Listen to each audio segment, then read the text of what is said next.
लोमड़ी और टूटा हुआ पुल। एक घने जंगल में एक नदी के ऊपर लकड़ी का पुल बना हुआ था। यह पुल जंगल के जानवरों के लिए नदी पार करने का एकमात्र जरिया था। एक दिन तेज बारिश और तूफान के कारण वह पुल टूट गया।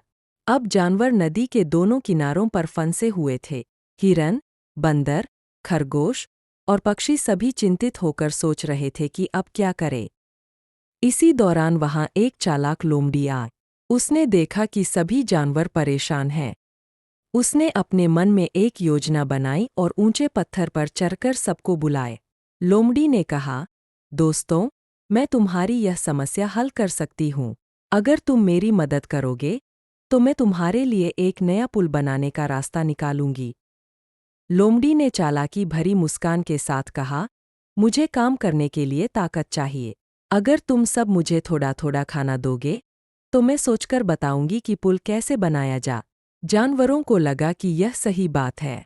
उन्होंने फल, मेवे और जड़ें इकट्ठा करके लोमड़ी को दे दी। लोमड़ी ने सारा खाना खा लिया और आराम से एक पेड़ के नीचे लेट गए।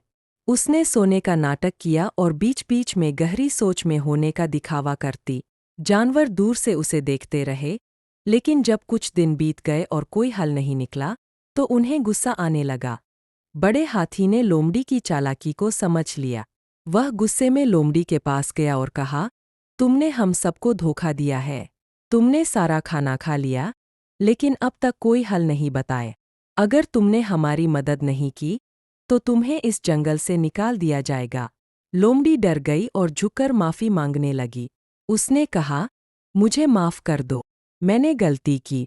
अब मैं सचमुच तुम्हारी मदद करूंगी। इस बार सभी जानवर मिलकर काम करने लगे। हाथी ने बड़े बड़े लकड़ी के तने उठाए। खरगोश और गिलहरी ने लताओं और बेलों से उन्हें बांधा। लोमड़ी ने छोटे छोटे काम किए, जैसे लकड़ी को सही जगह पर लगाना। सभी ने मिलकर मेहनत की और धीरे धीरे एक मजबूत पुल बन गया।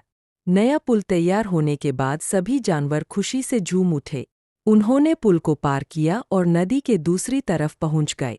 लोमड़ी ने भी इस काम में हिस्सा लिया और उसे समझ में आया कि ईमानदारी और मिलजुल कर काम करने से ही समस्याओं का हल निकलता है। इस कहानी से हमें यह सीख मिलती है कि ईमानदारी और सहयोग से हम बड़ी से बड़ी समस्या को हल कर सकते हैं। चालाकी से फ़ायदा तो हो सकता है, लेकिन असली खुशी दूसरों की मदद से ही मिलती है।